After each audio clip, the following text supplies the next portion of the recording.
Okay, so halimbawa pinasahan ka ng link. So for example lang na guys, no. So ito yung makikita mo. So ang pag-register guys, i-click lang ito. I-click. Pag-click mo, ilagay mo yung pangalan, last name, email address. Ang phone number, pwede mo lagyan ng 63 kasi Philippines tayo, no.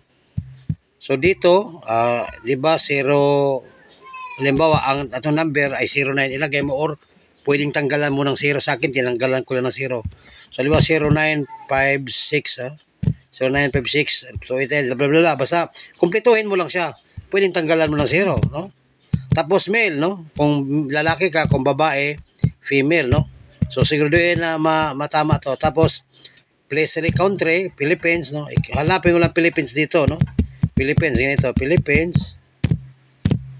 Philippines na, tapos username, tapos password, tapos kailangan magkaparehas ng password, tapos makikita mo dito yung sponsor, yung kanyang username, no? So i-check nyo yung username. Actually, kung anong link na ibibigay, yun na po, wala ka nang baguhin dito.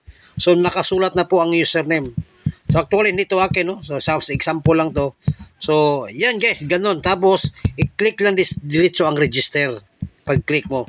So ganun yan guys. So ngayon, so paano mag-login? I-click mo lang yung link. Mas maganda, i-copy paste mo, i-copy, tapos i-paste mo sa Chrome at doon ka mag-login.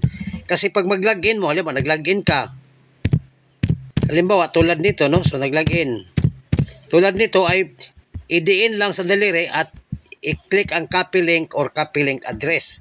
Pero hindi mo siya magagawa kung nag-sign up ka through Messenger. Kailangan sa Chrome.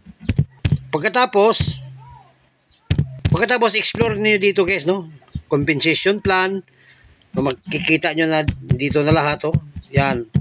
Maaralin nyo lang ito, intindihin. At kung gusto nyo na ma-translate sa Pilipino, mayroong language dito, no? Halimbawa, no?